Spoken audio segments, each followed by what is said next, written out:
Dans un autre registre, le chef du gouvernement ivoirien effectue aujourd'hui une visite de plusieurs édifices publics et privés à travers la ville d'Abidjan.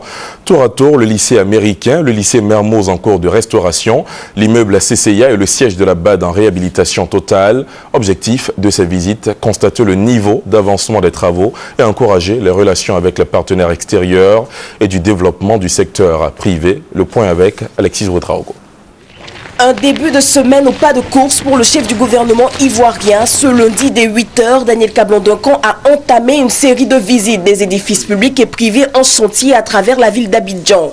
Cette visite terrain s'inscrit dans la dynamique de reconstruction de l'image de la Côte d'Ivoire, de la normalisation des relations avec les partenaires extérieurs et autres acteurs au développement.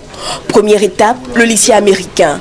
Ici, le Premier ministre s'est rendu compte de l'ampleur des dégâts et de l'étendue de la restauration de l'établissement. Il était resté fermé aux élèves depuis les actes de vandalisme qui y avaient été perpétrés au plus fort de la crise. Au collège Mermoz à Cocody, qui avait connu aussi les mêmes préjudices, Daniel Kablan-Duncan a été rassuré de l'avancée des travaux. Globalement, les choses avancent. Au niveau du lycée américain, j'ai cru comprendre qu'ils vont libérer, l'ONUCI va libérer l'espace à fin juin. Et à ce moment-là, on peut voir que les travaux démarrent là-bas. Nous avons vu à Mermoz que l'espace est disponible et que si nous démarrons les choses en février, il sera livré pour la rentrée scolaire prochaine. 10 h, cap sur le CCIA, l'immeuble vieux de 31 ans devrait abriter les bureaux de la Banque africaine de développement. Il est aussi en plein chantier. Au 25e étage de l'importante bâtisse, le chef du gouvernement se rend compte de l'avancée des travaux et aussi de la tâche qui reste à faire. Nous sommes venus voir les différents chantiers à la demande du président de la République pour s'assurer que les choses avancent normalement, puisque nous avons une équipe de la BAD qui doit venir. Je crois que les précurseurs sont déjà, les premiers précurseurs sont là, pour voir un peu comment les choses se présentent. Et en principe, si je me souviens bien des chiffres, à peu près 500 devraient venir, je crois, à la fin donc, de cette année 2013 et le reste en 2014. Dernier arrêt, le siège de la Banque africaine de développement. Ces maîtres d'ouvrage veulent futuristes. Tout est ici en chantier.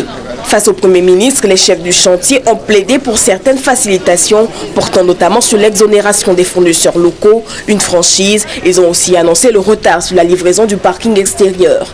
Nous sommes venus ici, au niveau donc, du siège de la banque, et là aussi, on nous donne des calendriers, sont des calendriers importants. Ils vont finir à la fin de l'année. Disons qu'en ce qui concerne le bâtiment principal. Et nous étions en train de regarder l'aspect concernant, disons que le parking, qui est un élément important, et puisque j'ai cru comprendre qu'il faut au moins 1400 espaces de parking. Et nous sommes globalement heureux de la cadence donc, des travaux.